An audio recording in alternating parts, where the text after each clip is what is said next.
pagpatuloy. So pagpatuloy natin ngayon yung pag tutor natin doon sa barko na dati kong sinampahan. So ito yung kung saan na tayo natigil kanina. So ito yung mooring winch power supply, hydraulic power supply. So every time na nasa port tayo, magpupuerto tayo, chine-check natin ito kung kung yung function niya ay okay pa rin. Tsaka yung cooling system niya, minsan kasi nakakalimutan ito, yung cooling system nito, yung cooling water nito, nakakalimutan itong buksan. So dapat check rin natin ito para... Hello, Bear. Hindi ka naka-share screen, hindi nila nakikita yung PowerPoint mo. Oh, sorry. Share screen. Ayun. So ito yung ating hydraulic power supply. So kailangan ito, lagi itong before arrival, chine-check natin ito.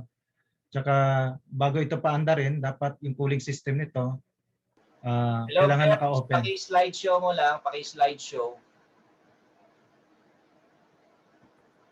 Paano pinipindot? Slideshow. Tapos current slide.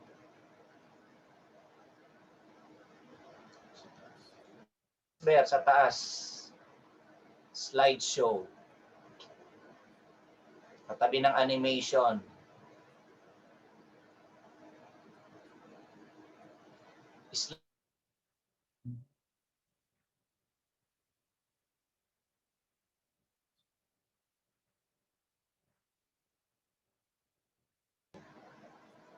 Yan. Tama. Yan. Okay. Ayan. So, balik ulit. Ulitin ko ulit. Ito yung ito yung ating hydraulic power supply ng mooring winch. So, every time ho na magpupuerto, dadaong yung barko, bago dumaong, chine-check po natin ito as a ship electrician kung yung kanyang cooling system naka-open. Kasi minsan sinasara ito eh. Kailangan open ito kasi pag wala siyang cooling system, at yan ay nag-overheat, magti-trip itong hydraulic power supply niya. So papara yung mga mooring winch, papara lahat yan. So may tendency na madisgrasya yung barko. So para hindi na tayo magkaroon ng problema, at dahil tayo rin naman ang tatawagin, check na lang natin na nakakabukas itong mga cooling system niya.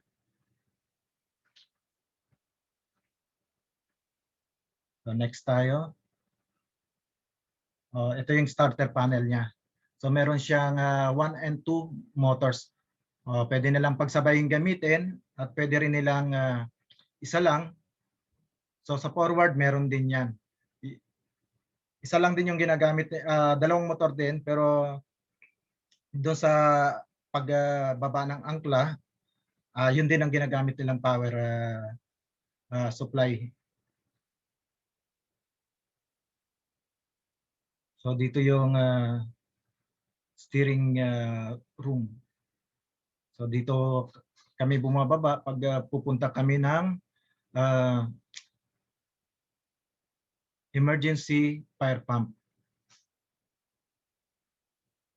Ito ang escape trunk. So sa atin din naka-assign ito, yung escape trunk, pag-check nito. Kasi dapat lahat ng mga ilaw na nandiyan na nakakabit umiilaw. Kasi isa yan sa mga chine-check ng mga authorities. Kapag yan ay walang ilaw, ay gagawin nila ng deficiency. So yung pinto niyan doon sa labas, siguraduhin natin na sinisiguro natin na ito ay madaling buksan. Kasi kung minsan nakasara o kaya nakakandado sa labas, dapat open yan kasi emergency yan eh. During emergency, nagkaroon ng problema sa makina, dito tayo dadaan. Emergency escape trunk. So yan, may mga pulley yan in case na mayroon silang kukuning casualty, ayan ang gagamitin.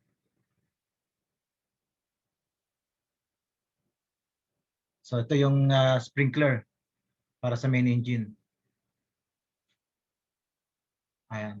Ito naman yung air bottle natin. Kasi Kailangan doon maraming kailangan ng mga air battle doon para sa main engine tsaka sa generator. At the same time ginagamit din ng sa mga pneumatic power tools.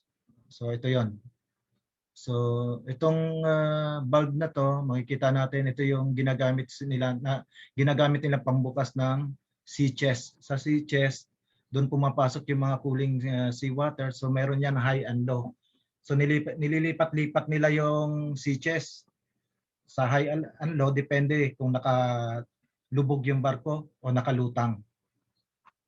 O kailangan yung mga indicator lights niyan nakabukas. Kasi may sa starboard kung doon nakalagay yung high o kaya sa port side kung doon nakalagay yung low. Kasi sa low side, doon yung kapag lutang yung barko. Pag lutang ang barko, ang suction niya nasa low.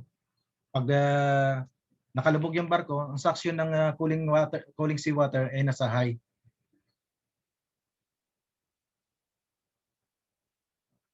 So yung air battle, meron niyang cut in, cut out, no? So hindi lahat pare-parehas ang kanilang mga settings. So nasa design ng engineer yan. Yung cut in, cut out ng compressor. So may automatic yan. Kapag umabot na siya doon sa kanyang desired pressure, magka-cut out na siya. Kapag halimbawa ay kinukulang na siya at doon na sa desired pressure na mag-start na yung compressor, air compressor, mag-i-start siya automatic.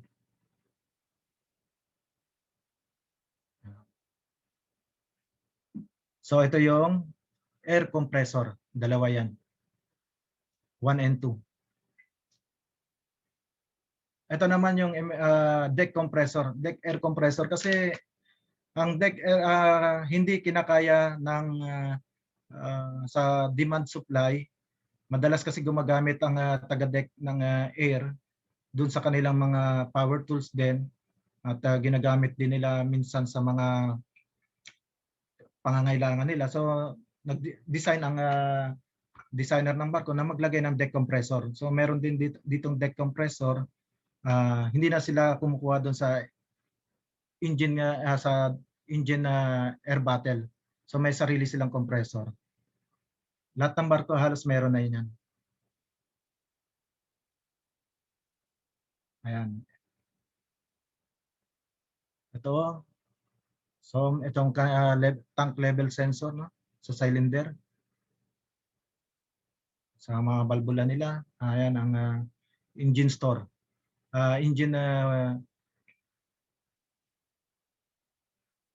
Dito nakalagay yung mga supply, yung mga spare parts natin, dito naka-store yan.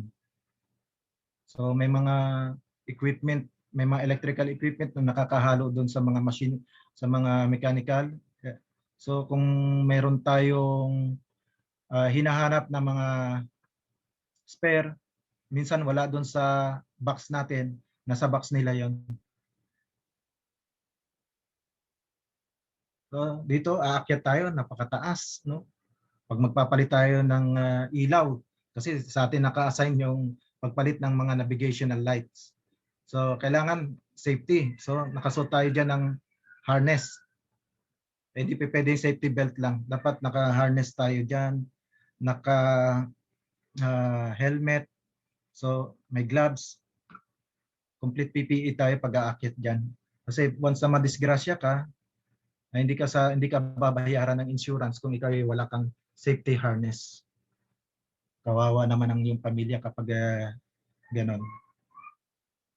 So yan ang barko. So wala siyang gearless tawag dito. Ibig sabihin wala siyang crane. Wala siyang deck crane na nagdi-discharge ng mga cargo. Yan ang sa mooring sa windlass, diyan ang angkla.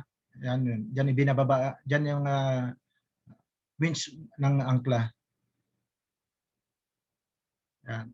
Bali si superintendent siya umakyat dito kasi nagche-check siya ng lahat ng tinitignan niya kasi trabaho ng superintendent, ikutin niya, titignan niya kung anong mga problema ng barko at gagawa niya na yan ng report at paparectify niya doon sa mga nagtatrabaho sa barko. So ito yung steering light. So dapat before arrival, dapat chine-check natin to, umiilaw ito kasi ginagamit ito ng piloto eh. Steering light. Kulay violet ito. Kulay violet yung ilaw nito. Pero globe lang 'yon. Pero ordinary bulb lang yan, incandescent. Yan ang navigational light. Madalas napupundi. Lagi tayong maakyat. Pag lalo na sa maalon, pag maalon malakas yung vibration, napupundi yung mga ilaw na yan dyan. May 1 and 2. Ngayon, kung hindi naman kaya, dahil maalon, pwede mong sabihin kay kapitan na papalitan mo na lang siya doon sa pag maayos na yung weather. No? O kaya malakas ang hangin. Pwede ka naman magsabi na for safety purpose lang, hindi mo muna siya papalitan. Pero kung halimbawa dalawa na talaga yung pundi, kailangan mo na talagang palitan yan kasi risk ng barko yun. Maaaring madisgrasya ang barko dahil wala siyang navigational lights, wala siyang mast light. So kailangan palitan mo talaga siya. So magpa-assist ka na lang sa mga kasama. So dapat may lookout ka diyan. Tapos naka-safety ka talaga.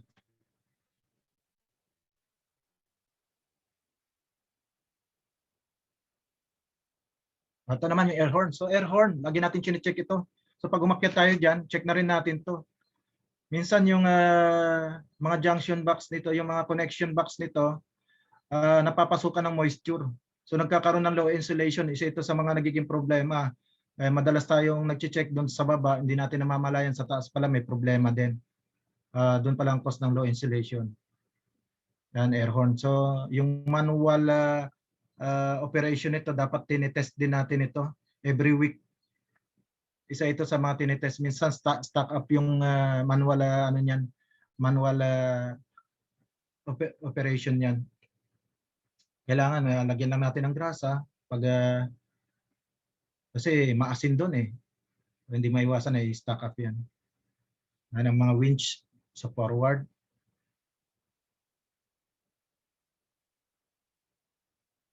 So ito yung mga outlet na sinasabi ko na nasa labas na napapasukan din ng tubig o kaya moisture. Mga emergency stop, ventilation. So ganyan kataas siya. Taas siya.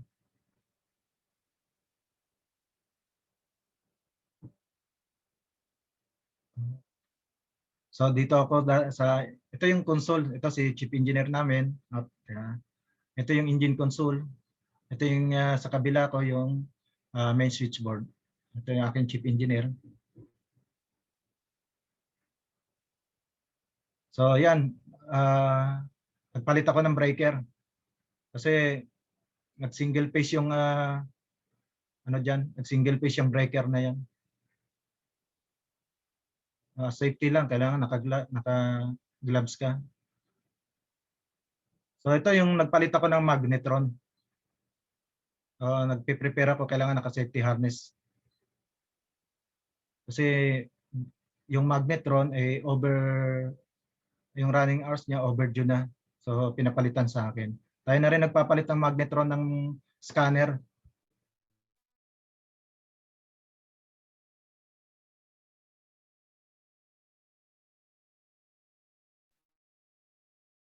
Yung yung X-band tayo nagpapalit niyan. Minsan di na po. So yan. Pag may crane yung barko, ito. Function yan, mga limit switch niya, check natin kasi madalas nagkakaproblema. At kung may grab pa yan, yung grab, siya yung dumadakot dun sa kargamento at inililipat dun sa mga maliliit na barge. So kung may grab yan, check din natin yung opening closing ng grab. Mostly kasi ng barko na may crane, may kasama ng grab eh. Bihira lang yung wala. So ito yung challenge diyan sa may sa ship electrician nasa sampa na may crane.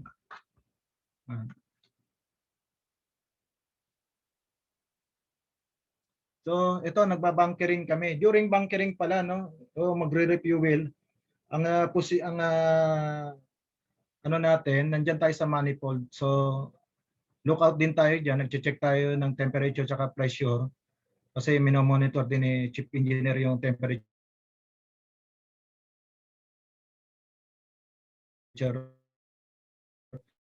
and pressure ng manifold. So, kasama tayo diyan. Yan, saka kung sakaling may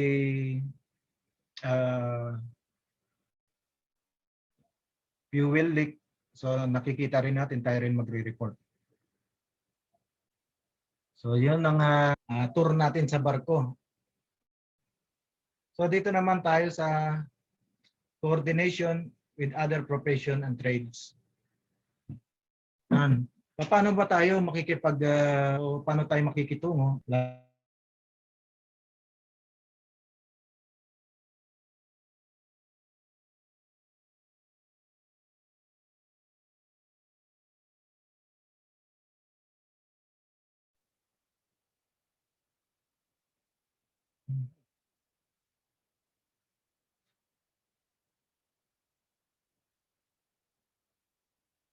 Hello po, nawala na naman. Kasi naputol na naman yung internet. So, coordination, balik tayo. Share. Coordination with other profession and trades. Paano tayo makikitungo doon sa mga ibang profession gaya ng mga marine transportation, tsaka marine engineers. Siyempre, electrical engineer, tingin sa atin yan matataas ang knowledge yan ang nila kasi electrical engineer nga. Pag sinabing engineer, ang nasa isip kaagad nila math. Ganito, pag kasi natin, although ganon, medyo mahusay tayo sa mga academic subjects, so yung coordination natin, siyempre pakumbaba pa rin tayo kasi nakakataas sila lalo na kapitan. Paano ka makikitungo sa kanya? Siyempre, halimbawa, si kapitan, kung kailangan maging magalang tayo sa kanya kasi siya ang overall in charge sa barko. Siya rin ang lalapitan natin kung may problema tayo. Saka siya yung nagbigay din ng mga nag-grades din yan sa atin sa performance natin. Isa din yan sa nagbibigay ng feedback. So yan, si kapitan medyo maluwag yan sa electrician, no? Sa ship electrician, okay yan, maluwag siya, maano sa makitungo yan. Basta ang electrician, nakikita niya, ang ship electrician, ang ETO, nakikita niya na pagdating sa safety, curious ang ibig sabihin, nagagamit niya yung safety knowledge niya. Kasi naglalakad ka sa kubyerta at nakita ka talaga na wala kang helmet, pagsasabihan ka talaga nun, doon nagkakaroon ng problema. At aakyat ka sa forward mast, wala kang safety belt, ayan, dyan tayo magkakaproblema niyan. Pero once na nakikita ka niya na safety ka sa pagtatrabaho mo, safety ka sa ginagawa mo, at yung trabaho mo, nagagawa mo, ibig sabihin yung pagiging professionalism mo, o kaya yung knowledge mo sa profession mo, nagagawa mo, na-execute mo doon, wala kayong magiging problema. Pero kung halimbawa, may mga trouble dyan, hindi mo nagagawa, mga simpleng problema, hindi mo nagagawa, o kaya yung simpleng pundil lang, hindi pa napapalitan yan, kakaroon kayo ng problema dyan. So kailangan, pero maluwag naman yan si Kapitan pagdating sa mga electrician, hindi siya ganun kahigpit. Minsan pa nga, nagiging kaibigan mo yan so sa third mate, kay chief mate naman, so pag may problema ka regarding doon sa mga cranes, so sa crane, kailangan mo ng katulong. So kausapin mo lang si chiefmate na kailangan mo ng isang tao, pagpapatulong ka doon sa crane. Kasi ikaw lang mag-isa eh. Hindi ka pwedeng humatak doon sa makina ng tao kasi ginagamit, kasama din ni second engineer yon sa mga overhauling at iba pang mga ginagawa sa makina. So ang isang ano mo na lang, option mo ay kumuha ka ng tao sa taga-deck. Isang OS o kaya isang AB, mapatulong ka. Ayun. So pagdating naman sa kay chief engineer, no, si chief engineer sa makina. So siya kumbaga siya yung inyong manager doon sa makina, siya yung overall in charge doon. So paano tayo makikitungo kay chief engineer? Si chief engineer, basta't nagagawa mo ang trabaho mo, wala kayong magiging problema ni chief engineer. Isa pa dyan, ang gusto lang na chief engineer ay yung tumutulong ka rin sa gawain sa makina. So kung may mga maliliit lang na problema, kailangan ka, o kaya mayroong emergency, kailangan ka, huwag kang tatanggi. Halimbawa, kakaroon tayo ng overhauling sa makina. Kadalasan kasi ng sinasabi ng mga electrician, electrical ako eh, bakit ako pupunta diyan bakit ako gagawa diyan sa overhauling ng makina, hindi naman ako makinista, hindi naman ako engineer.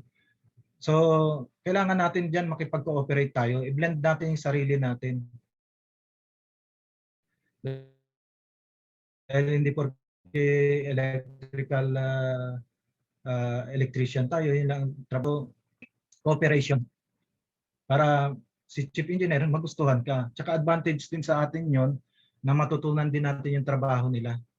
Kasi ang trabaho nila hindi na, madali lang naman i-analyze. Unlike sa atin hilo sila pagdating sa trabaho natin kasi pagbasa lang ng diagram medyo hirap din yung iba. At ano sila dito ng pag titrace sila ng trouble sa electrical, nalilito sila sa pagbabasa ng diagram. So pagdating naman sa mga lower ranking, so kasi nasa level tayo ng officer Level tayo ng officer. So sa mga lower ranking, wag na nating ipagpalagay na mas mataas tayo sa kanila pag nag-uutos tayo. Lalo na sa mga wiper, sa mga oiler. So i-level na rin natin yung sarili natin sa kanila kung makikipag-usap tayo sa kanila kasi minsan sumasama din yung loob nila kapag na-offend natin yung mga lower ranking, no? So minsan kasi pag official ako, kailangan ganito. So hindi, dapat lang tayo, makipag rin tayo sa kanila. Next natin, challenges. Challenges. So challenges sa barko yung mga troubleshooting, no? Minsan ang makina tumitirik. Naku, patay. Ikaw ang tatawagin. Ating gabi. Like nagka-problema yung makina. Nawalan ng control. Ayaw mag-start. So ikaw ang unang tatawagin. So ang advice ko lang dito, dapat pag wala tayong ginagawa, basahin natin yung manual ng makina. Kung may free time tayo, basahin natin yung manual ng makina. In case magkaroon ng biglaang pangyayari, alam natin kung saan natin siya pupuntahan. Hindi na tayo magtatagal. So, yun ang mga challenges sa mga troubleshooting. Tapos sa generator, minsan yan, generator, nagkakaproblema yan. Minsan madalas yan nagkakaproblema. So, kailangan meron din tayong knowledge sa makina. So, sa makina, no, sa mga engineer, sa mga electrical engineer, so meron naman tayong inaaral na thermodynamics, meron naman tayong fluid mechanics, meron naman tayong engineering science, no? So medyo madali lang natin ito maintindihan yung makina nila. So doon pala sa mga RME na naging kagaya ko, so I suggest bago kayo kung gusto niyo talagang sumampa ng barko, take kayo ng ETIAP kasi hindi kayo magiging ETO kung hindi kayo BSEE graduate. Kasi hinihingi na nila yung degree holder eh. Unlike dati, pwede. Pero ngayon, kailangan degree holder na.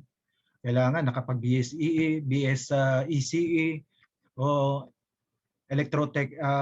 electrical engineering technology, mechatronics, engineering. So dati pwede yung kagaya ko noon na RMA license, pwede na maging electrical officer ng barko. Ngayon, mahirap, hindi ka na makakakuha ng COC o Certificate of Competency kung wala kang degree holder. Hindi ka makakuha ng ETO license. Hindi ka bibigyan ng STCW. STCW, ano yan, Standard of Training, Certification, and Watchkeeping. So, ipapa-COP mo yan. Ipapa-Certificate of Proficiency mo yung training, yung ETO course. Para magkaroon ka ng COC, aside pa doon, dapat magkaroon ka rin ng sea service na 12 months above. So sa challenges, ayan ang mga challenges natin sa barko, yung pag-akyat-akyat sa matataas, yan yung yung crane, kung may crane yung barko, isa sa mga challenge natin yan, no? Yung minsan hating gabi, tatawagin ka, tumirik yung crane, hindi raw gumagana.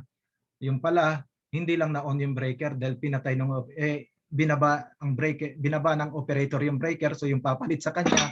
So magi-start na ng crane, hindi gumagana. So tatawagin ka, bandang 2:00 sa madaling araw, check mo yung crane, yung pala hindi lang na on yung breaker. Yan ang mga challenges. So opportunity. So opportunity, no? Ano ba mga opportunity natin sa barko? So mga ano naman, so napag-usapan natin yung hirap, ano naman yung maganda. So siyempre sahod. Una, ang rate ng sahod mo, so nasa 4,200 USD to 5,000 to 6,000 yan. Depende sa mga principal na nag-o-offer. Minsan meron yan na tinatawag na arrangement na halimbawa gusto mo itaas yung sahod mo, pwede yun. May mga usapan ng ganyan, pero mostly ang rate niyan nasa 4,000 to 6,000 ang sahuran diyan. Lalo na kung sa tanker ka, mas malaki ang sinasahod mo. At ang isa pa niyan, makakapunta ka, makakapasyal ka sa mga iba't ibang mga lugar. So, makakababa ka, makikita mo mga iba-ibang lugar sa mga bansa, makakapag-around the world ka ng libre. So, yun ang mga opportunity at magkakaroon ka ng, siyempre kapag kumikita ka na ng malaki, may chance ka na makapagpundar ng mga negosyo mo, ng mga sarili mong mga properties, yan. So katulad sa akin, so inuna ko, kumuha ako ng bahay kasi naibenta ko na yung bahay namin dati. So kumuha ko ng bahay ulit. Ayun. Awa naman ng Diyos at ito maayos naman. So yun ang mga opportunities na maano natin pag tayo'y nasa ganun ng saka nga pala, no, so pag nagbabarko tayo, malilibang tayo kasi malaki yung kinikita natin eh. So kikita ka ng 200,000 sa pera natin, 200,000 pesos a month. So minsan nalilibang na yung iba, ayaw na maghinto. So tatanda tayong ganun. So dapat isipin din natin na dapat hindi tayo magtagal na ganun. Lalo na kung mga electrical engineer, no? So electrical engineer na tayo. So dapat huwag tayong mag-focus. Isipin natin yung career natin dito sa lupa kasi pag nandun tayo sa barko, kumikita tayo. Pag wala na tayo sa barko, wala na tayong kita. Unlike na may naipundar tayong negosyo o kaya may mga properties tayo na nabili na pwede nating pagkakitaan, hindi na tayo kailangan magbarko at malayo pa sa pamilya. So, yun lang po at sana nakapagbigay ako sa inyo ng idea kung paano yung nagiging paano maging ETO at kung ano ang mga naging trabaho ng ETO at mga challenges niya. So salamat sa inyo sa pakikinig at sana ayun may isa sa inyo na kung halimbawa mga gustong magbarko, yan ang mga idea na na-share ko sa inyo. Salamat ho.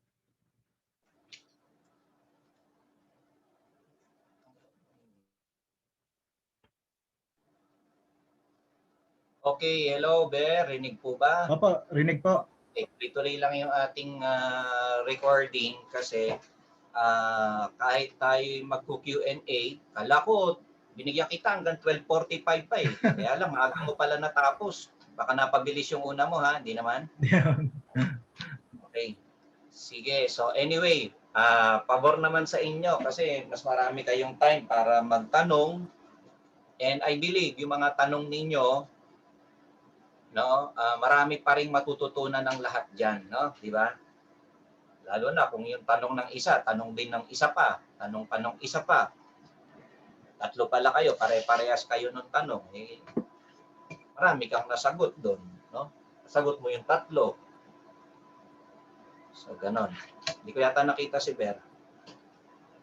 Hello, Ber. Hello po. Connected ka dyan, ha? Okay, yan. Opo, connected po. Okay, sige. So, mas maganda sana, Ber, on the spot, mag-unmute sila.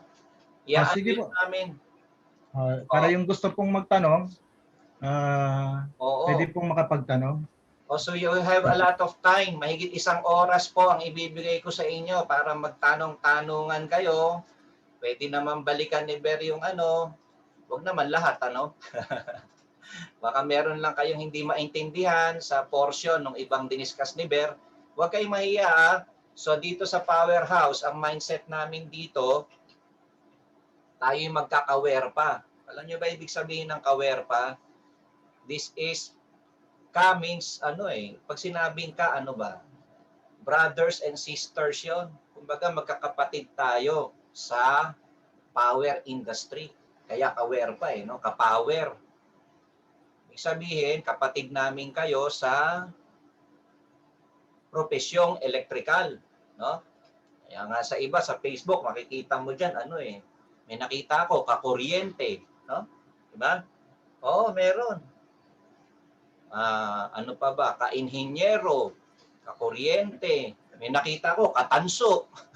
Baka sa susunod, may ka-aluminyo na. Totoo, nakita ko yon sa Facebook, sa pagtitingin ko sa... Ano pa ba? Marami pang tawag eh. Uso yung kaka na yan So tayo naman, ka-aware pa, ka-power. So, tayo lang yan. Original tayo ng ka-aware pa ha. Baka may naungopya sa atin.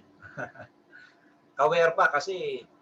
Itong anak ko kasi siya, nagpangalan niya si Kenji, yung bunso kong anak Isip kami ng isip kung ano itatawag namin sa mga electrician, engineer. Ka-aware pa.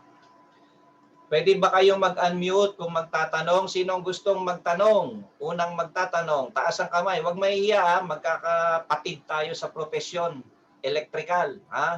Hindi nyo kami kumbaga, hindi kami mataas sa inyo, hindi ganun.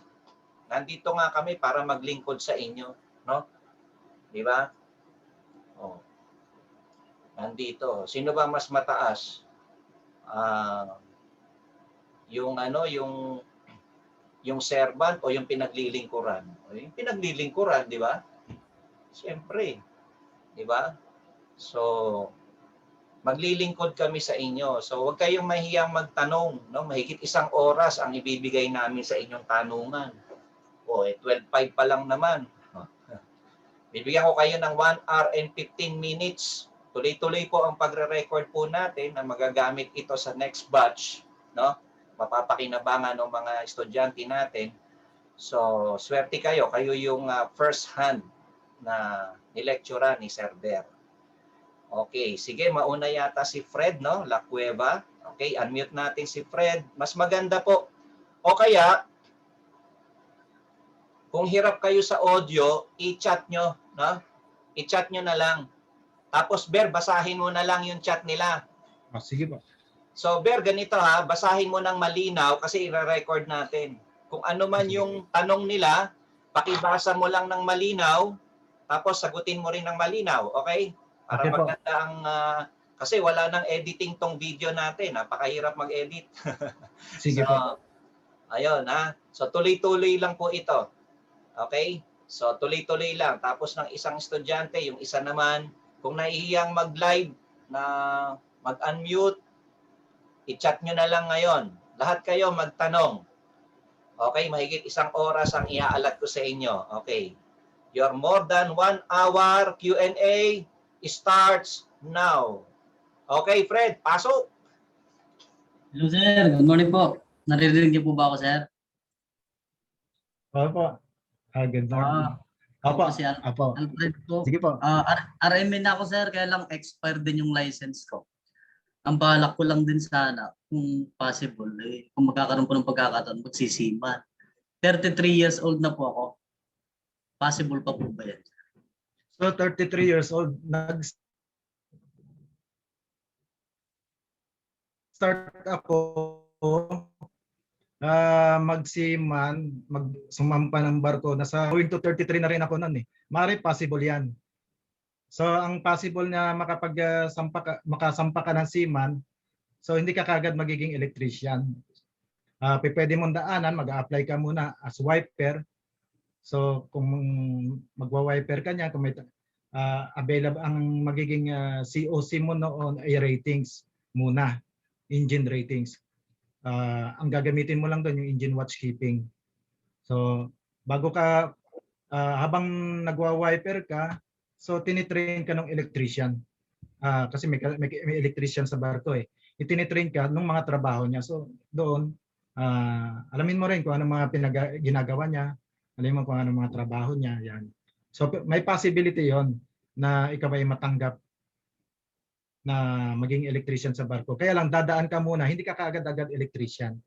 Dadaan ka muna sa pagiging wiper. Yes sir.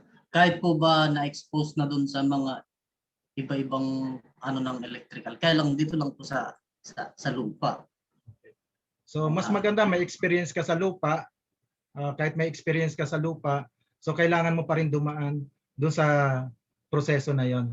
Kasi gusto nila, gusto ng mga shipping company na meron ka munang sea service. Kasi kukuha ka ng sea service eh.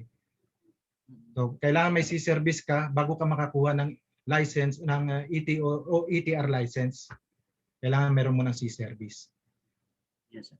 Bago po ba sir sumampa halimbawa, kailangan po bang magkaroon ng certification sa ETO? O kahit di naman po?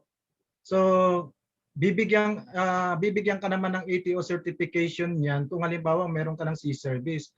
So kung sasampa ka, baguhan, wala ka pang ETO niyan, certificate. Kasi kailangan mo nang magkaroon ka ng sea service. Yes sir. Kinakabahan din kasi ako sir kasi isang fear ko talaga hindi ako marunong lumangoy. Kaya lang nagkakaroon din ako ng lakas nga ng loob. Kasi nga yung mga ibang kabats ko, nagsiman na hindi rin. Oo, kasi meron din ako nakasama nung nag-training ako ng BST, no, ng BT. So tumatalon kami, ang laking tao niya. Medyo may edad na, hindi marunong lumangoy din. Kakawag-kawag siya doon sa swimming pool. Okay, hindi naman inaano 'yon. Basta unless marunong kang magsuot ng life jacket. Dapat Yes. marunong kang magsuot ng life jacket. Ayun lang. Sir, may isa pa po. Kung mag-a-apply pa ako sir, saan akong agency magandang tumawag? So maraming agency niyan. So diyan sa dati, ngayon kasi pandemic, marami diyan sa Calao, no. Sa Calao diyan, applyan ng mga seaman. So naglilista ka doon ng pangalan mo. Lahat ng mga agency diyan, listahan mo ng pangalan mo. Meron diyan tatawag sa iyo. Kasi sa ngayon, kinukulang ngayon ang ETO. Kinukulang ngayon ang electrician sa barko. Ilan lang ba napoproduce ngayon ng PRC? Kasi ang required talaga para maging electrician ka sa barko, ang hinahanap nila ngayon yung RME license tsaka yung REE license, ECE license. So ilan lang ang napoproduce ngayon? Ilan lang ang napoproduce? Ilan na lang ang ETO ngayon? At balita ko pa sa ibang bansa, no, kasi nagbabasa din ako ng mga news, yung tawag kasi ito sa atin yung mga power engineers eh. Power engineers, yung mga electrical engineers na kinukulang na rin daw ngayon sa ibang bansa yung mga power engineers. So, kaya nga, kung maaari, mag-take ka muna ng ETIAP para maging electrical engineer ka. So 1 year lang naman yun. Sa tingin ko, kaya mo yan. Graduate, sir, ako. RE graduate ka na, so mas Yes, po. advantage sa'yo yan. So, 2011 pa, sir. dapat exam ka ba? Mag-exam ka rin ba ngayon ng April? Yun po yung balak ko, sir. Pares tayo. Sir Rex. Dapat exam din ako ng April kaya lang ayun nga, inabot ano po na sa next na po ako, sir? pandemya. Mga September po. So kung REE ka na, mas advantage na rin sa'yo yun kasi degree holder ka na. So pwede kang magkaroon ng COC after ng Certificate of Competency after ng C-Service mo. Mabibigyan ka. Mag-apply ka sa Marina, kailangan meron ka ng C-Service. Tsaka siyempre yung tinatawag nilang ngayon kasi kailangan ng ETO course. So pagbaba mo, nag-wiper ka, kailangan mo ng ETO course. So kung may ETO course ka, ipapa-COC mo yan, ipapa-Certificate of Competency mo yan sa Marina, yung ETO course mo. Kaya lang sa ngayon, medyo napakamahal nun. Antabay na lang tayo, baka medyo bumaba yan. Kasi ilan pa lang ng mga training center na nagkakandak ng ETO course. Kasi required na ngayon yon, hindi katulad dati. Kasi sa amin dati, transition. So, ginawa lang, interview, oral examination. Pag bumagsak ka sa oral examination, practical examination. Pag bumagsak ka sa practical examination, kukuha ka na ng ETO course.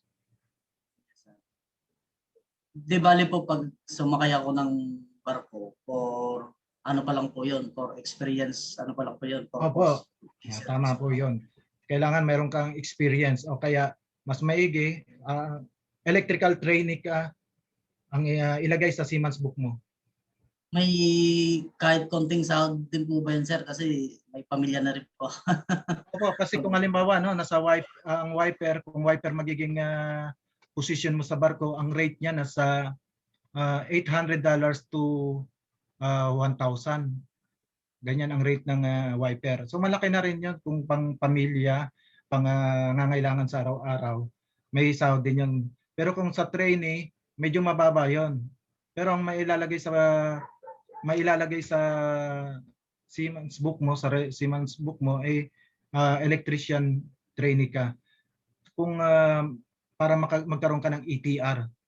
Tapos sunod mo na yung ETO mo. Kung mayroon ka ng ETO course. Sige po, sir. Salamat po. Sana magkaroon ka ng makapag-apply ka. Kasi marami na kinukulang na ngayon eh. So maraming agency ngayon na nangangailangan. Salamat po. Okay. Huwag ka ma-discourage kasi ako din nag-start din ako nung going to 33 na rin ako nag-start. Eh ngayon nasa na yata, magpo-43 na yata ako. Inabot na. Sige po. Thank you, sir. Bigyan naman natin yung iba. Salamat. Hello. Hello, Ber. Rinig ako. Sige po. Okay. Okay, sa ating mga participants, kung po pwede i-limit natin para lahat po may chance magtanong, since una pa lang naman si Fred, yung mga susunod po, limit po muna natin sa 2 tanong. 2 questions per Ngayon, kung may oras pa, babalikan natin. Ang point lang natin para mapagbigyan po ang lahat. Okay ba yun sa inyo? So, 2 tanong lang po muna kada estudyante. Ngayon, kung may oras pa, di balikan natin. So, ganun, siya nga pala, with regards dyan sa ETO, may plano na kami ni Sir Bernio dyan, To, pag nagretiro to, pagtuturuin na lang natin. Hindi, kumbaga, isa yan sa nasa puso ni Ber, naramdaman ko yan Gusto niya mag-share, Kaya lang, syempre, hindi pa siya ganun ka-well-versed sa pagtuturo, pero pagdating sa knowledge, marami-rami na rin yan, Kumbaga, marami nang napulot yan sa powerhouse, sa experience sa labas, At saka bago naman nag-powerhouse yan, may knowledge na rin yan, may work experience na rin siya bilang electrician before. So, ganon.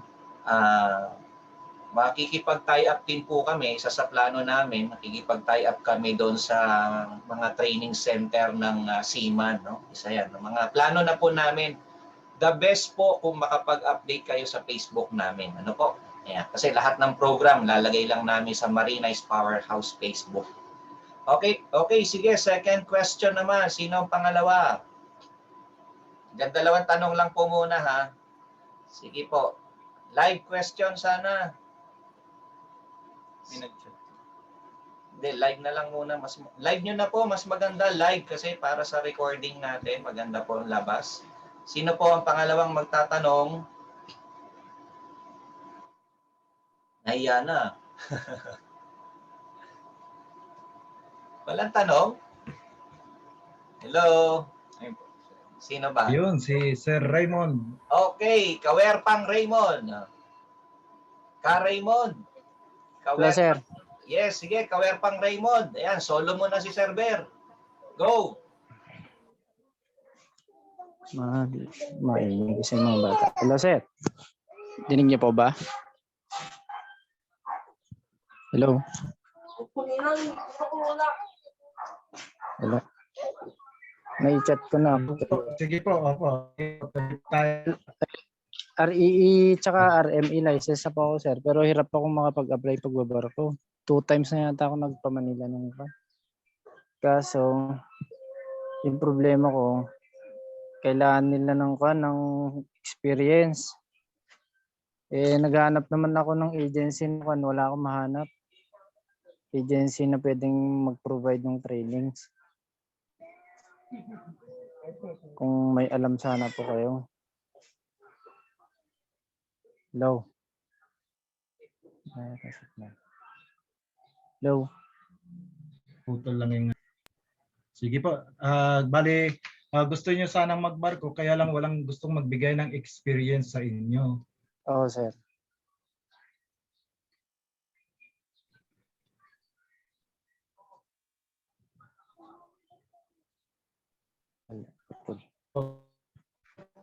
Yun. So, ganito yan, huwag kang meron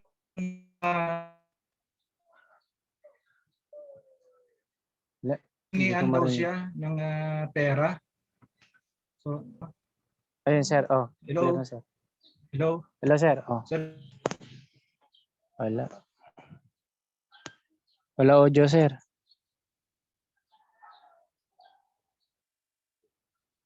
Connection.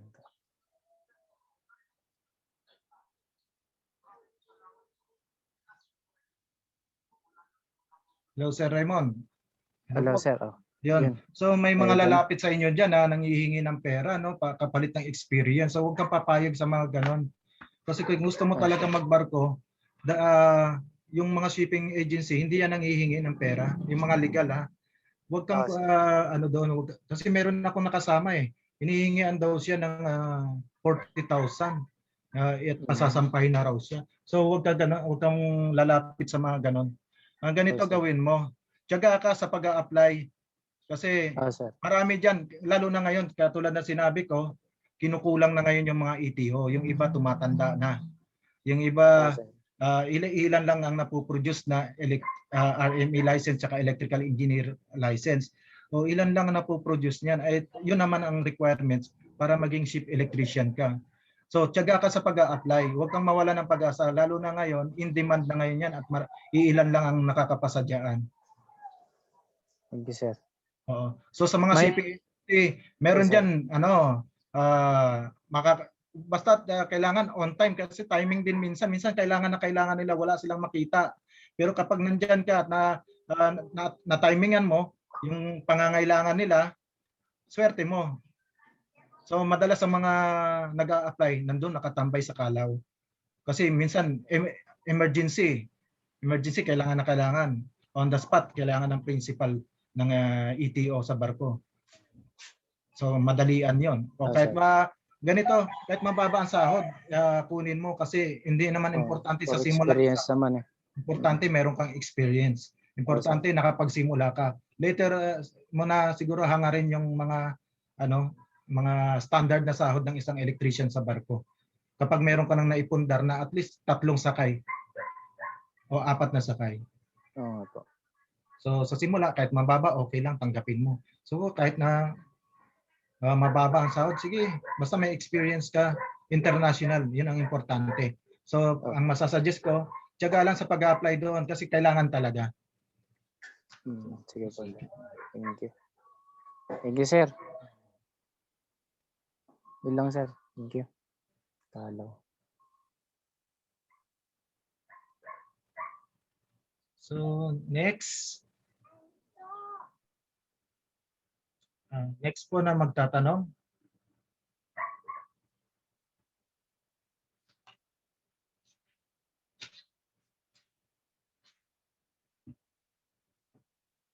Meron pa pong magtatanong? Sir Jerwin. Sir. Opo. Pag magbabarko ba, sir, kailangan RME license ka? May license RME bago ka makapagbarko? Kailangan po kasi doon, pag nagbabarko ka, kung gusto mo maging isang electrician, ship electrician, o ikaw ay isang assistant electrician, kailangan meron kang RE, at least meron kang RME license. So yun ang ano ngayon, required sa mga shipping agency, yun ang mga hinahanap nila. Okay. Yun lang, sir. Ano REE ka ba? 3 years lang, sir. Electrical Engineering Technology. So may chance ka na maging ETO kasi isa sa mga required nila yung Electrical Engineering Technology, EET. So yan, pinapayagan din na magkaroon ng COC o Certificate of Competency ng ETO. Pero required magkaroon ka ng ETO course. Ngayon kasi kinakailangan merong ETO course sa mga incoming o newly electrician ng barko. Kasi yung trabaho ngayon, sir, motor rewinder, motor mechanic, Yes, yan. balancing, mga ganyan lahat, sir. At least meron ka ng Yes, sir. At least meron ka ng knowledge pagdating doon sa barko, hindi ka Sir. hindi ka mangangapa-ngapa. Opo, sir. Tinatanong ko lang yung requirements yung mga kailangan. So, RME license ka na ba? Hindi pa, sir. Ano pa? Oo. So, kung mag-RME license ka, enroll ka na sa powerhouse. Saka, BSEE ka, o kaya take ka ng ETIAP, mas maganda. Advice ko sa lahat ng mga RME na nakikinig dyan. So, kailangan talaga natin, kung sasampa tayo at RME license na tayo, kumuha tayo ng BSEE sa CHED program ng ETIAP. Mas maganda, may degree holder, may degree tayo. Mas madali tayo makahanap ng trabaho. Thank you, sir.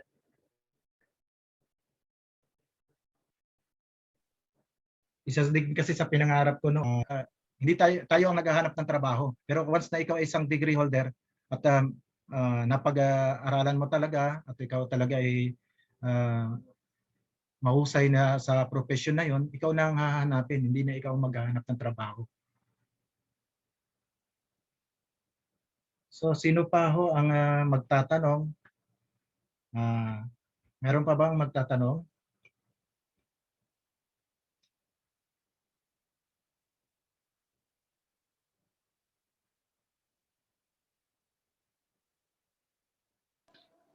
Okay, may mga tanong po ba? For the meantime, Ber, pakibasa mo muna yung sa chat dyan. Ilan ba yung nagtanong sa chat? Pakibasa mo, Ber. Basahin mo lang ng malakas, tapos sagutin mo na lang. Sige For the meantime. Tapos niyan, sana live po, mas maganda, live question. Kung hirap kayo sa audio ninyo, sige, i-chat nyo na rin. Sige, Ber. Okay, start. Sige po. Ito si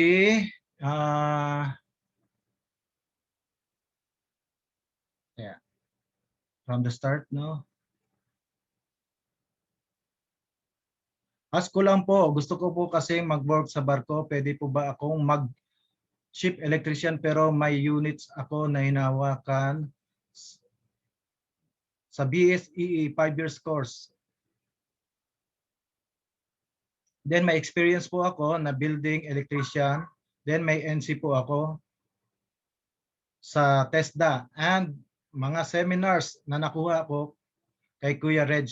May possible po ba ako na makapasok sa work sa barko na ganito ang background? Salamat. So dito sa nagtanong no kung pwede siya makapagbarko, units, hindi siya graduate, walang sinabi, units lang. So undergraduate ng BSEE. So may mga seminars daw siya, TESDA, at so pwede ka makapag-work sa barko, hindi bilang isang electrician. Kung a-applyan mo as wiper, matatanggap ka. So ang isang way mo yan, mag-wiper ka, tapos pwede ka nang, kung gusto mo, target mo maging isang ship electrician sa barko, kailangan talaga meron kang RME license. So RME license ang required, o kaya REE license, ECE. Yan ang mga required sa barko ngayon. So ano pa isang niyang tanong? May NC, so National Certificate ng TESDA. So sa land base, ino-honor ito. Pero pag sa sea base, dati kasi ang certificate, ang COC o Certificate of Competency na binibigay sa mga ship electrician ng araw, galing sa TESDA, hindi galing sa Marina. Tapos later on, binago nila, ang COC ngayon kinukuha na sa Marina. So ang suggest ko sa iyo, mag-RME ka muna para makapagtrabaho ka as ship electrician sa barko. Undergrad po ako next. Undergrad po ako ng BSEE dahil sa pandemic, kaya di na po rin nakapag-take ng board undergrad. Ano kayang board exam ang kukunin niya, RME or REE? So undergrad, kailangan mag-board. Sir Rento kanina from Raymond. Si Sir Raymond, nasagot na natin kanina to.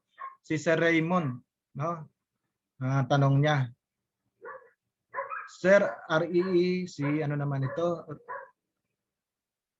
Sir REE, saka RME license na po ako, pero hirap po ako mag-apply sa pagbabarko. May alam po ba kayo na agency or company na pwedeng ma-applyan na provided yung trainings at seminars para po makasampa din, sir? So sir, dito, so REE saka RME license na siya. Kung naghahanap siya ng agency na pwede daw siya makasampa, na ang shipping agency yung magpo-provide ng training. So may nabasa ako nito sa Facebook, kasi may nagpo-post din sila ng mga hiring. So may isang shipping agency na sila yung nagpo-provide ng trainings tsaka seminars. Pati yung mga requirements sila na rin nagpo-provide. Tapos ito ay kailangan below 30 years old. Kasi cadet program ito yung gagawin sa kanya. May mga ganong shipping agency. Kung tinatanong niya kung anong klase, anong shipping agency yon, marami sila dyan. Nandyan yung mga kilalang agency naman yan na nagbibigay ng mga trainings tsaka free seminars, free housing may term sila diyan yung seminars sa mismo doon sa shipping agency, in-house seminars. So may yung iba nagbibigay pa yan ng allowance. So dati nakapag in-house training ako, meron ding binigay sa akin ng in-house allowance, $50 a day. Yun, may mga ganon, mayayamang kumpanya. Binibigyan nila ng allowance ang isang trainees nila.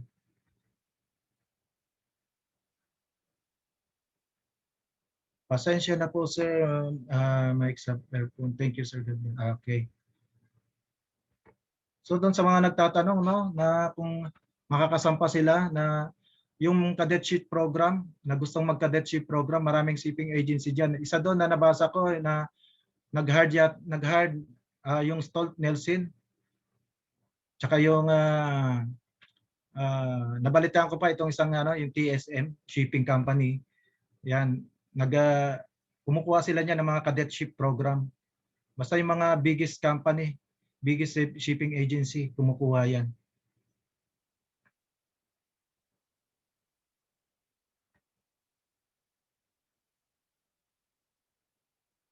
So next. So doon naman sa company namin, ang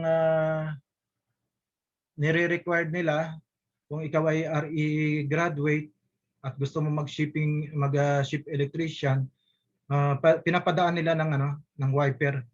At least 2 contract, after ng 2 contract, gagawin na nilang ship electrician. So wiper nasa 800 USD ang rate nila. Next po, sa may gusto pa pong magtanong, sige po.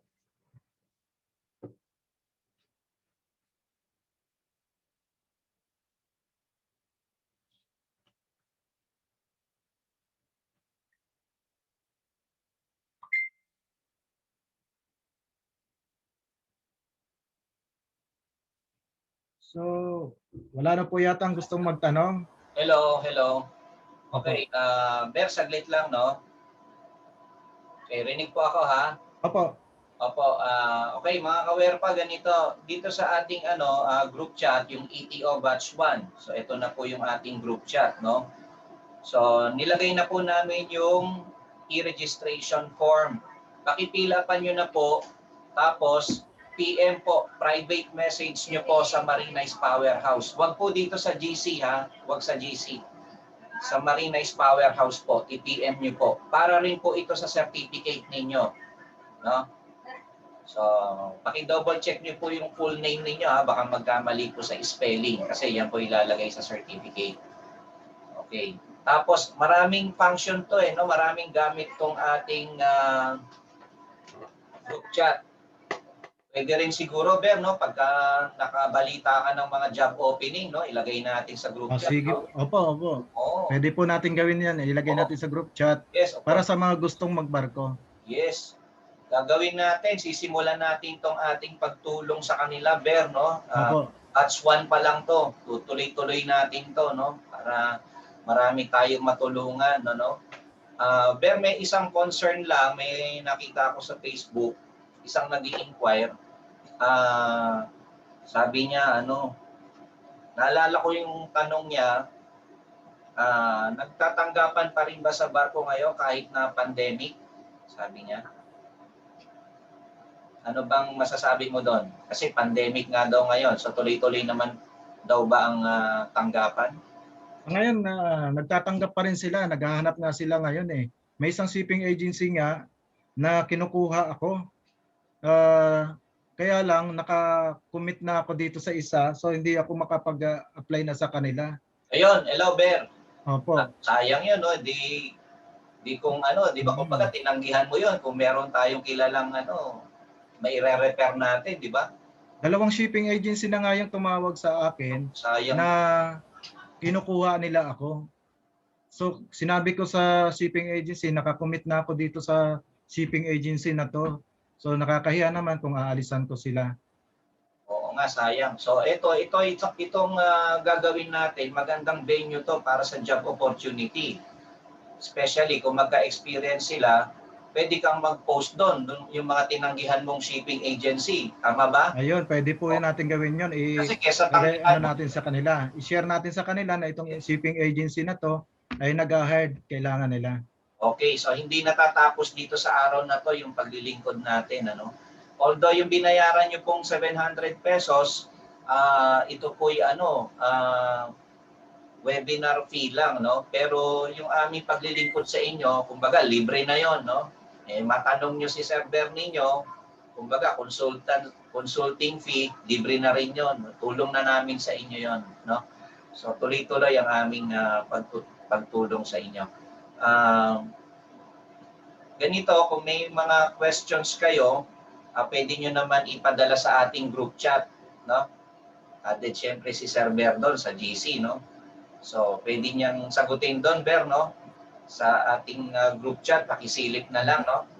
So, Sir Reg, may tanong dito si John Herson Sige, sige. H. Morong, no? Okay. Sagutin lang natin, medyo Sige. maganda rin tong tanong niya. Hello sir, Siemens book lang po ba at basic training ang kailangan para pwede nang makapag-apply sa shipping company o kailangan pa ng mga TESDA para makapag-apply? Newly REE license na po ako.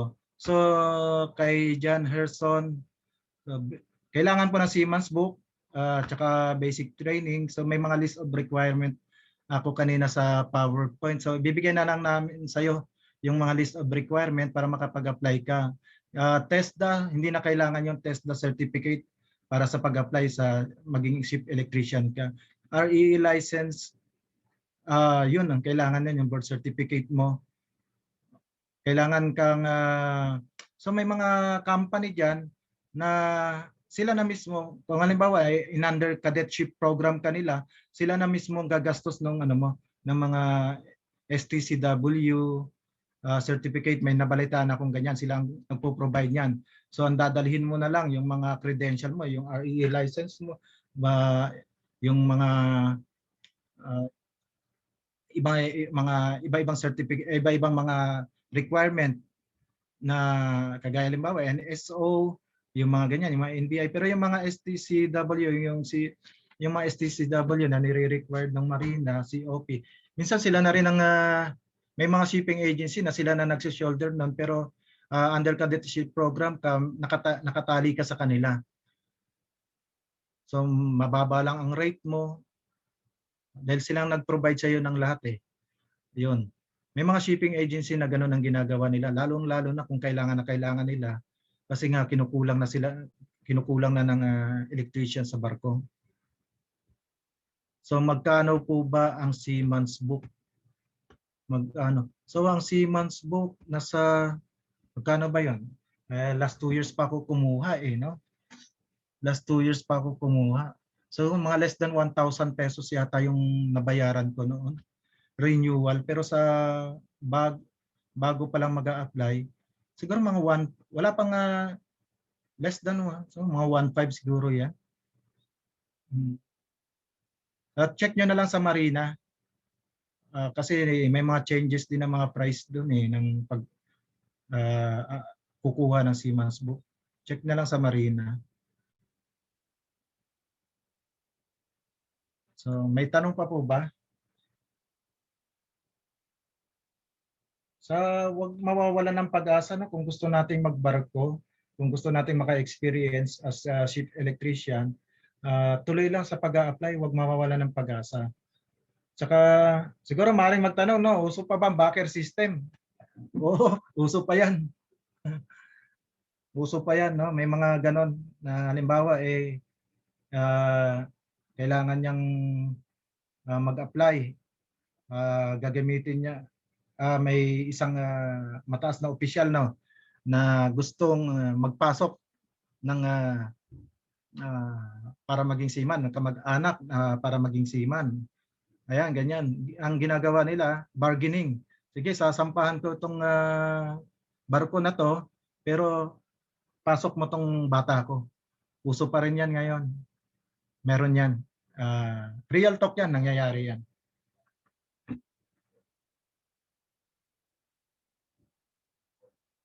So REE license, so sana makahanap ka. So may experience mo rin yung mga trabaho sa barko. Kasi mas maganda yun, marami kang mahahawakan mga machineries. Sir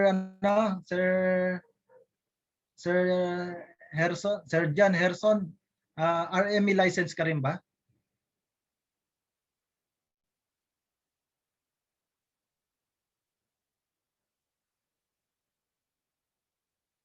Yun, dual license. Mas advantage sa yan, mas maraming tatanggap sa iyo. Mas maraming tatanggap sa iyo.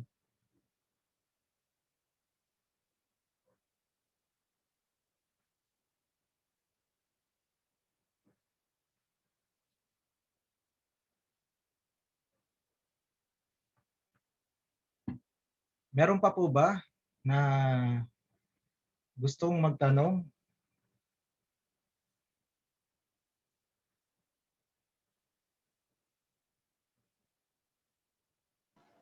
Okay, hello po. Sige, baka merong yung kaninang nagtanong ulit, si Fred. Sino pa ba? Sige, pwedeng umulit. Baka may tanong, since wala pang tanong yung iba. Yung iba po, pwede nyo pong i-chat. Mahaba pa oras natin. Meron pa tayong 40 minutes. Sige po. Sige, Fred, baka may additional question ka. Kasi nakita ko very much interested si Fred eh. Sige, Fred.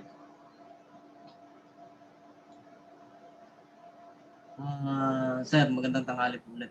Sir, i-ano ko na lang po, re-request ko na lang kung yung mga requirements po sana pa-send na lang po sa amin. Sige po, send po namin sa iyo yung mga kailangan ng Para kahit paano ma-umpisan sir. meron kang sige po, para meron Yun lang, kang sir. file. Yes po. Meron ka na batayan pag kukuha ka ng mga requirements. Thank you, sir. Thank you. Yun lang po. Sige po. Sige po, may oras pa po tayo. Pwedeng magtanong. Ber, ikaw baka may gusto ka pang i-input or tanong na possible question ng isang mag-a-apply sa barko habang wala pang naiisip yung iba question. So yun. Marami diyan mga mga pag pupunta tayo ng Luneta at tayo nag-a-apply, marami diyan mga tawag dito, masasabing mga sindikato, no? Tawag din para sindikato kasi inaalok nila, pinagsasamantalahan nila yung mga nag-a-apply na walang malay. So hihingian nila ng pera. Huwag po kayong papatol doon sa mga ganon. Kailangan kung mag-a-apply tayo, yung talagang yung yung legit ang term na ginagamit na ngayon, yung legit na company.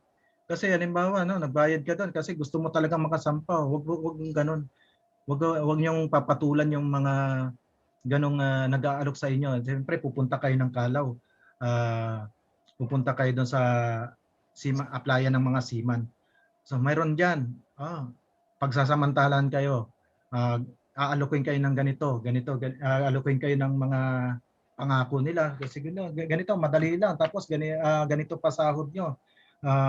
At saka lahat ng magagandang salita, sasabihin nila sa iyo yan. Huwag niyong papatulan yung mga yun kasi meron ako isang kasamahan, ganun ang nangyari sa kanya. Nakapagbigay na siya ng sabi ko, bakit mo pinatulan? Sir Reg, kilala niyo yun eh. Yung na yan, yung taong kinikwento ko. Sabi ko, bakit mo pinatulan yun? Dapat mag-apply ka, yung hindi na lang huwag kang magbibigay. Nakapagbigay na raw siya ng ganun. Sabi ko, bakit? Dapat kung mag-a-apply ka, wala naman hinihingi na placement ang mga shipping agency. Wala naman silang hinihinging pera sa mga seaman na nag-a-apply. So kung mayroong ganoong tao, kung ganoong tao kayo nakaharap, ay wag ko kayo magbibigay kahit wag ko kayo magbibigay. Marami ho talaga mga shipping company ngayon na naghahanap ng electrician. So kailangan lang nila willing kayo dumaan doon sa mga dumaan doon sa cadet ship o kaya wiper. Mas maganda kausapin yung mga shipping agency, willing po ako mag-wiper. Willing po ako magkaroon ng experience ganito. Padalhan niyo ng mga resume.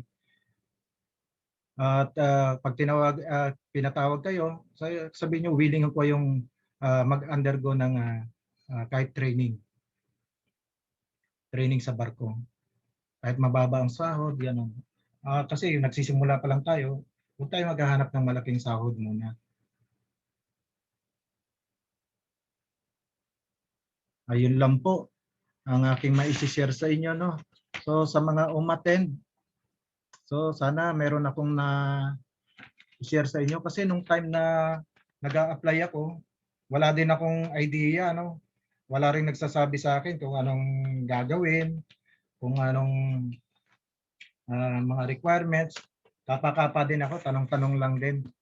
Naswertehan lang siguro nung nag-a-apply ako sa Kalaw na sa applyan ng seaman.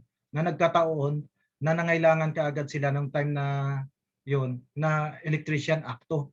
Tawag nila nun acto eh. Mababa pag sinabing electrician acto, mababa ang sahod mo pero acto ka na, ikaw na mag-isa doon.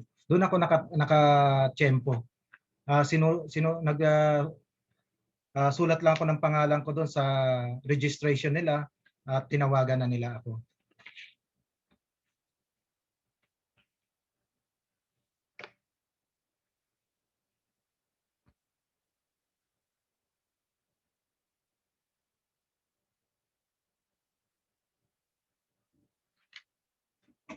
So, salamat sa inyo. No? So, kung mayroon pang magtatanong, pwede pa ho, umabol. Umabol pa po tayo kung gustong magtanong at kung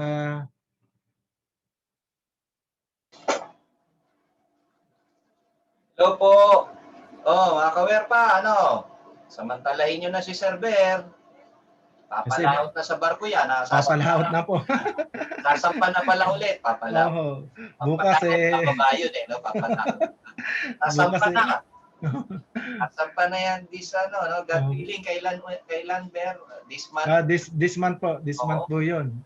Kasi pandemya, nagkaroon lang ng lockdown nung nakaraan kaya naantala. Oo nga. So ito ngayon, simula na ulit, start na bukas. Kukunin ko na ang aking COC sa Marina. So medical, after nun, alis na naman. Okay, so ayan. So kahit pandemic, tuloy-tuloy ang tanggapan Vera? Kasi may mga tanggapan. Okay. Oo. Ganyan kahalaga ang profesyon natin sa electrical, no?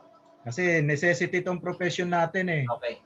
Ber, Opo. Ber, may tanong ako sa iyo. How would you compare our profession sa ibang profession na na-encounter mo sa barko?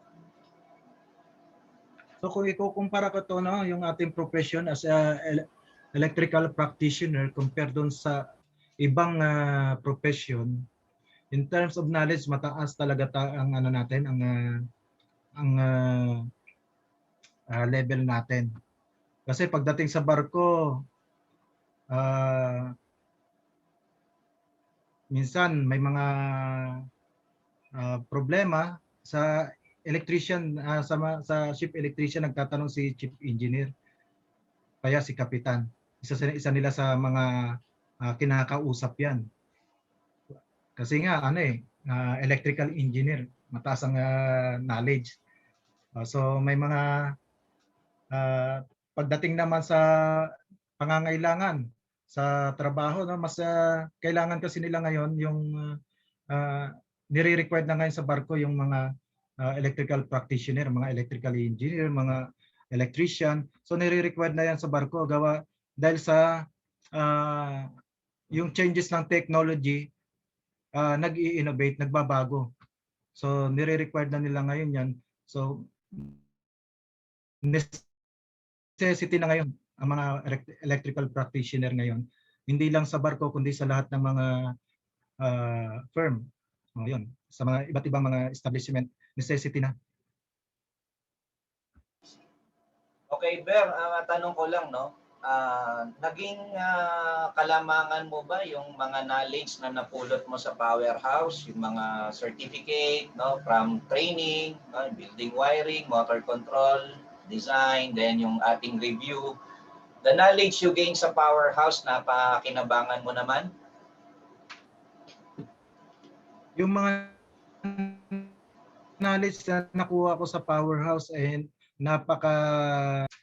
yun ay napakinabangan ko ng gusto nung ako'y nagtatrabaho na. So lahat ng knowledge na i-apply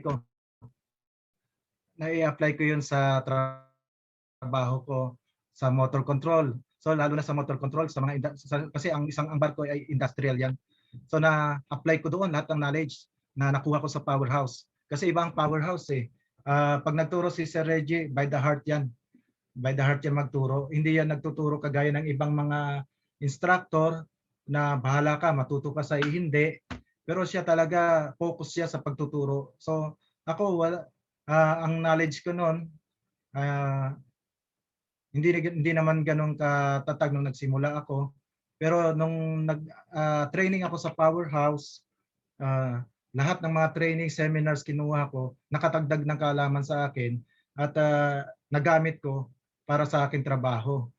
So, hindi lang 'yon, maging sa interview kinukuha din nila yung yung knowledge, nagtatanong din sila sa mga technical knowledge, lalo na kung mag-a-apply ka ng US visa. So technical knowledge yung tinatanong doon ng mga konsul. Kasi pag hindi ka nakasagot, kasi may nabalitaan ako, may nakapagsabi sa akin na OMSLO lang tinanong ng konsul, hindi niya pa nasagot. Anong graduate pa siya, ECE siya eh. Di OMSLO lang, hindi pa nasagot. Pero hindi siya daw hindi siya license. Hindi niya pa nasagot. Ganun ba? Bakit? Ang dali-dali lang no na OMSLO. Sabi ganun. OMSLO lang hindi nasagot. Pero ang konsul kasi mga technical ang tinatanong niyan. Kagaya sa akin, ang tinanong sa akin ng US consul kung ano daw nakakamatay, kuryente ba o voltahe. So, lagi na papag-usapan yan sa Powerhouse. Madali ko lang nasagot sa kanya. Sabi ko gano'n, sa consul, sabi ko, the same lang yan, the same lang ang kailangan yan para makapatay ng tao. Kasi kapag walang kuryente, hindi rin makakapatay ng tao kapag walang voltahe. Kasi kapag ang voltahe, siya yung nagtutulak doon sa kuryente para padaluhin niya. Pero pag walang voltahe, hindi siya makakapatay. Tapos sabi nung consul, how interesting daw sa niya, I give your US visa. So natuwa naman ako noon kasi pag may US visa ka nung araw, isa sa mga passes mo yan eh. May kumbaga may isa ka ng hakbang na makakaalis ka, makakasampa ka. Once kasi na may US visa ka, priority ka. So may question. Sir, disqualification po ba ang colorblind? Yun, magandang tanong yan. Colorblind. So ngayon, oo, kasi marine engineer. Ang marine engineer, hindi naman, dati kasi, ang colorblind, ano lang, sa mga navigation officer lang yung ina-applyan yan, dinidisqualified. Ngayon, maging sa mga marine engineer, dinidisqualified na rin nila. Ngayon, kapag nalaman nila, kasi may medical ka na ikaw ay colorblind, so i-disqualified ka na lang kaagad. Mahigpit ngayon sa medical ang mga shipping agency.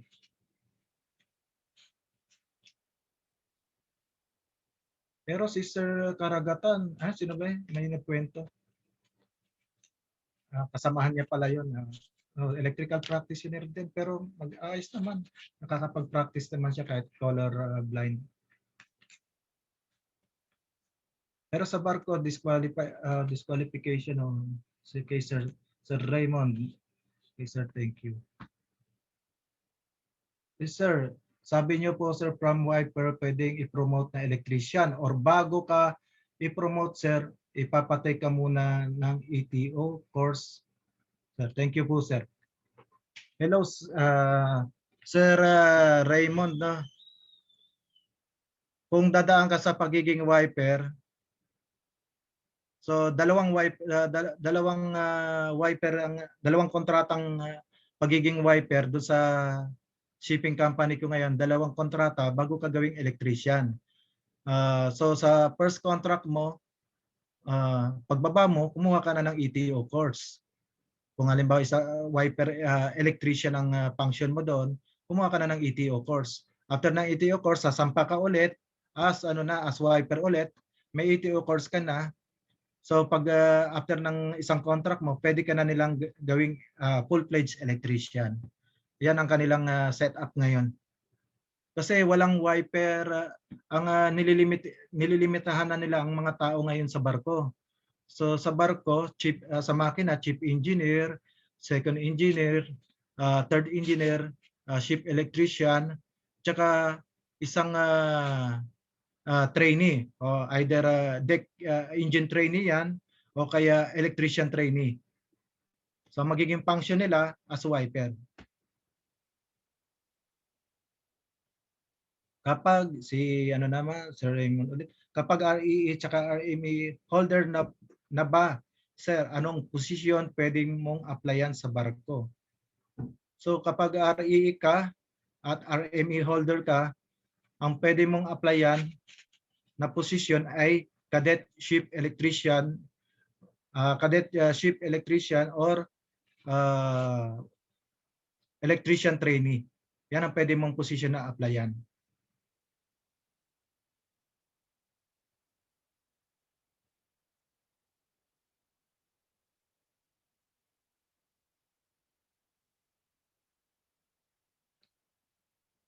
Okay, wala ang question dyan, Ber.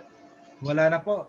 Okay, Ber, sa paano, may naalala lang ako noon na para sa kwentuhan natin, no? Para meron kang in-applyan ba yon? Yung akala nila, tapos nag-present ka, akala nila engineer ka na. Something like that? Opo. Pwede bang ma-share mo sa amin? Paano yon? Kasi nag-recite dito, ka, ganun. opo. Sa Doon sa shipping company na yon, nagtanong sila sa akin nung nag-a-apply ako. Kasi ang question sa akin regarding sa alternator, so sa alternator ng generator. So sabi niya sa akin, ang tanong niya, saan daw ako mag-a-adjust nung kapag nag-fluctuate yung ano daw ang gagawin ko kapag halimbawa nagpa-fluctuate ang current ng ang current ng isang generator. So sinagot ko siya sa based doon sa napag-aralan ko o natutunan ko kay Sir Reggie. Sabi ko meron niyang automatic voltage control na pwede ka mag-adjust doon kapag in case na nagpa-fluctuate yung ating alternator yung voltage niya. O kaya check muna natin yung winding, baka may mga problema doon sa loob. So pag meron din siyang rheostat na nag-a-adjust ng field current. So sabi niya, nakapag-aral ka ba ng electrical engineering? Sabi ko hindi po kasi ang RME license lang po yung nakuha ko. At ang naging napag-aralan ko po yun regarding lang po sa hindi naman po engineering siya. Yun po ang sinagot ko sa kanya. Hindi po ako nakapagtapos ng engineer.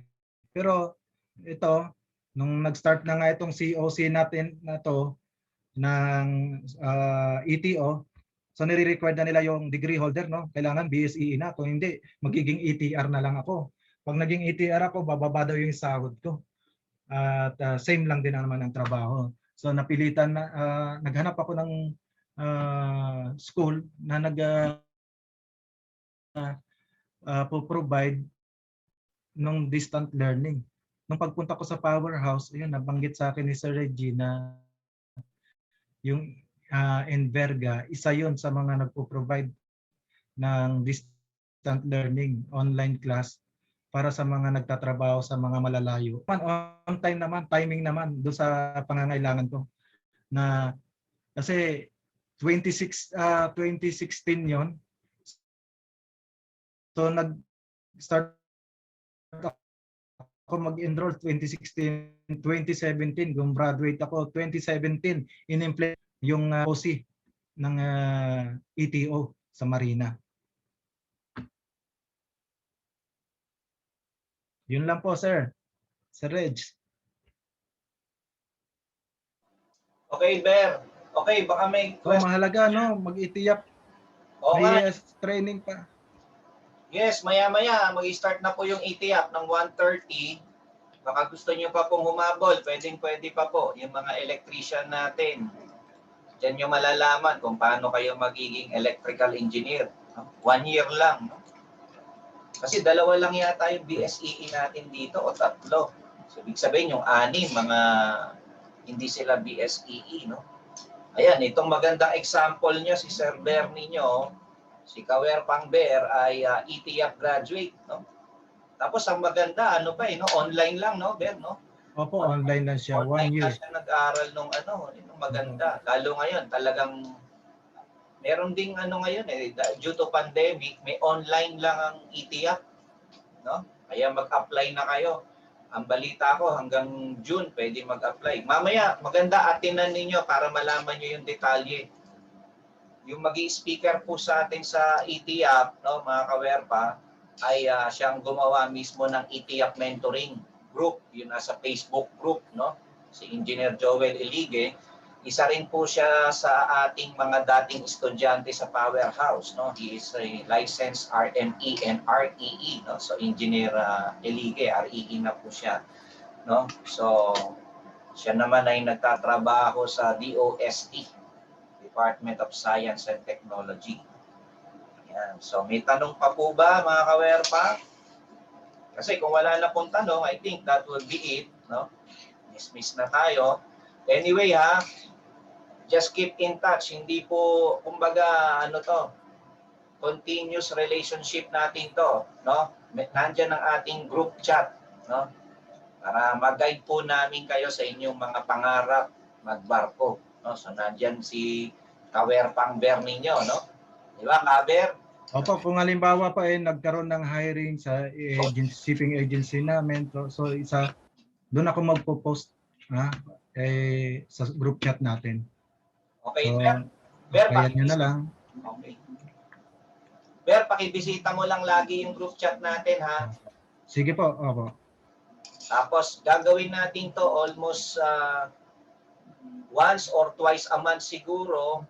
Mag-o-offer kami nitong webinar na to, no? So, tingnan mo na lang, no? So, magkakaroon na ng batch 2 agad yan, batch 3, batch 4. So, para marami tayong mapaglingkuran, natulungan natin. Yung ating fee naman na pinapabayaran natin para lang magtuloy-tuloy yung ating operation, syempre, alam mo na, kumbaga sa sasakyan, kailangan din ng gasolina yan. Kahit anong tulak mo dyan, pag walang gasolina, hindi rin naandar. No? So, kumbaga, yung aming charge po sa inyo ay panggasolina lang naman po para magtuloy-tuloy yung ating operation na ito. No? Ayan. So, wala na po ba? Yun, may isa pa. Sige. Pahabol. Raymond. Okay, Sir Ber at Sir Red, salamat. Okay. And thank God bless. Ayun. Keep safe. Ayun. Salamat din sa'yo, Raymond. Okay. So wala na po i-close na po natin kasi papapasukin na natin yung ating next speaker. Magsa-set up pa po kami. So, meron bang habol? Tingnan nga natin, partner. Sino bang gustong humabol sa ETF? Tingnan natin, baka may gustong humabol sa ating webinar. Taas nga kamay, sino pong attend po ng ETF? Baka may gusto pong humabol. Anyway, mag-inform na lang po kayo sa amin, Okay? So, nakakatuwa Ber yung iba no? Akala nung iba, pag nag-attend ng seminar na to, magbabarko na siya kaagad. Akala ng iba, pasok na kaagad, no? Akala, hindi po ganun kadali, no? Siyempre, hindi po ganun. So, introduction lang po ito, no? Para at least, pero malaking bagay na po ito. At least, alam mo na direction mo, may direction ka na. Kumbaga sa may mapa ka na, no? Alam mo na kung saan ka patutungo, no? Malaking bagay na yon, Kasi, marami pa rin mga gustong maging EEO na hindi alam itong mga procedures na to, no? Tama ba, no? Tama po. Aber, no? Opo, kasi wala naman po mga nagtuturo, wala rin nagga-guide. Kasi, yun nga, kaya kumukonti. Yes. So, siguro sa pamamaraan na to, makatulong tayo sa kanila, no? Okay. Anything, Ber? Baka meron ka pang, sige, your, since wala na pong question, wala na, tama ba? Wala na. Sige, Ber, your closing remarks. So, doon sa mga attendees ngayon, maraming salamat sa inyo sa pakikinig. Salamat din sa oras na binigay niyo sa Powerhouse. So, sana nakatulong sa inyo yung mga na-share ko, mga knowledge. At yung mga machineries na ipakilala ko. Dati kasi, nung ako, ini-imagine ko lang kung anong meron doon sa barko. So ngayon, ipakita ko na yung mga sana mapagandaan nyo ito kung gusto nyo maging ship electrician, itong mga nabanggit ko. At yung mga requirements, so isi-send na lang namin ito sa inyo, no? Sa inyong mga Facebook account, Messenger, tsaka yung mga iba pang mga karagdagan knowledge. So may mga videos akong isi-share sa inyo, mga dapat nyong aralin. Tsaka mga books, meron din akong isi-share para meron kayong idea. Pag sampan nyo, hindi kayo mangangapa. Alam nyo na ang gagawin nyo kaagad. So salamat ulit sa inyo at good luck doon sa mga naghahanap. Marami dyan, huwag kayong mawawala ng pag-asa. Salamat. Okay, thank you ha, Kawerpang Bear, Hilio, Salamat po. Daniel Jr., no? So, ako naman bilang dyan, di ba? Isa pa, isa pa. Palakpakan naman natin si Kawerpang Bear. Yan. At, okay, this is just the first batch na aming kinondak, no? Ito'y magtutuloy-tuloy, no? Siguro kada baba ng barko ni Bear, no? Pwede tayong mag-live. Pero anyway, generic naman yan. So, yung ating video na yan, mapapakinabangan yan kahit na ilang batches pa ang lumipas. Ano? Tsaka nandyan naman yung mga group chats. Kung may mga questions, madali pong masasagutan yan. Napakadali na lang ng communication po ngayon. No? Napakadali. Okay, sa mga nangangarap, no?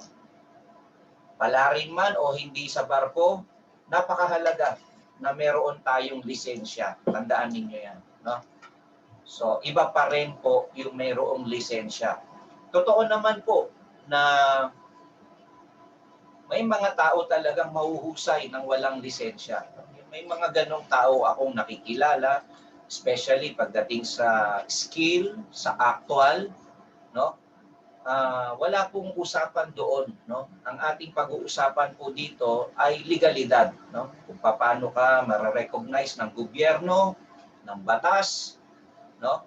Skills wise, wala pong pag-uusap. Ako po'y bilang isang engineer, isang lisensyadong inhinyero at master plumber, no? Hanga ako sa mga skilled nating mga electrician kahit wala silang lisensya. Ako sa totoo lang, minsan pagka malaking trabaho lang dito sa bahay namin, tumatawag pa talaga ako ng electrician. Hindi ako naiyang sabihin kasi iba yung skill, mas mabilis silang kumilos, no? Mas sanay sila. Ako, pangit ako magsinsil. Hindi na nga ako marunong magsinsil ngayon. No? Kasi nga, iba naman ang trabaho talaga ng engineer sa electrician. No? So, pero iba pa rin po talaga na magkaroon kayo ng lisensya. Sana pangarapin nyo. Kung di ako nagkakamali, si John Len ay reviewin na natin. Nag-enroll na siya. Tama ba, John Len? Hello, John Len. Okay, so yes, salamat. O, yun. Thumbs up lang dyan. No? Ayun, salamat sa pagtitiwala mo. Tapos nag-attend pa siya dito sa webinar na to. No? At siya nga po pala, may mga iba-ibang webinar pa po tayo gaya ng aking nabanggit sa marketing kanina. No? So ipopost na lang po namin yan sa group chat lahat. No? Pakisilip nyo lang po. Ito'y hindi namin matagal to. No? Gawin natin forever. Yung ating group chat na yan. No? Hindi natin tatanggalin yan. So tuloy-tuloy ang ating komunikasyon, no? At pagtulong. Kayo naman din, kung nakapagbarko kayo, pwede nyo i-post dun sa GC. Malay nyo, may kasama tayo, may kawerpa. No? Sinabing kawerpa, kapatid natin sa profesyong electrical, hindi dapat tayo kompetensya. Hindi dapat tayo nagpapagalingan. No? Dapat ang ating laging isa-isip, yung makatulong tayo sa ating kapwa. No? Hindi po na tayo ay magpagalingan, no? Ako magaling dito, hindi po ganoon. Isa lang po ang magaling. No? Yan ang ating poong may kapal, no? Ang ating Diyos, no? So wala po tayo dapat ipagmamalaki, no? Kung tayo magaling man, minsan sa panahon, magaling tayo, tingin natin marami na tayong alam, no? Minsan, no? Ewan ko lang kung naalala ni Berto, no? Alam ko na to eh. Nabanggit to sa akin ni Ber eh. Ewan ko lang kung marirecall mo, Ber, no? Naririnig mo ako? Opo. Kung pwede mo lang ma-share kung nare-recall mo, no? Sabi niya sa akin, pumunta siya sa powerhouse. Sabi sa akin ni Ber, ganun po ba talaga, Kuya Reg? Sabi niya, Kasi pag kaming dalawa lang, Kuya Reg ang tawag sa akin yan. So, pero matanda ako dito ng ano eh. Kunti lang, 3 taon yata lang, no? 3 years ang tanda ako kay Bert. Sabi niya sa akin, ganun ba talaga, Kuya Reg, pagka marami nang alam, parang pakiramdam ko yung mayabang na ako. Ewan ko kung naalala mo yun, ha? Naalala mo ba yun? One time po yun nung napunta ako diyan kasi naramdaman ko yung power ng powerhouse. Naramdaman ko talaga na nakakalaki ng ulo kapag marami kang knowledge na nalalaman, marami kang natutunan na nakakapagyabang sa katawan. Kaya nabanggit ko sa kanya parang nagbabago yung attitude ko, pakiramdam ko. Kasi nag-iiba yung ko dahil sa knowledge na natutunan ko. Sabi niya sa akin Kuya Reg, Sir Reggie, ano man yung naituro ko sa iyo, ano man yung mga natutunan mo, manatili ka pa rin mapagkumbaba. Ayun po. Ayun. Siyempre, kung magaling man tayo, may knowledge tayo, una sa lahat, meron tayong buhay tsaka lakas eh. Galing naman yun sa ating Diyos. No? So wala tayong may pagmamalaki. Especially during these times of pandemic, no? Buhay pa tayo. Salamat sa Diyos, di pa tayo nabavirus. Sana huwag, no? So, salamat sa Diyos, no? Yun ang laging nating sasabihin, no? Thanks be to God. So, hanggang dito na lang mga kawerpa. Stay safe po tayong lahat. God bless everyone.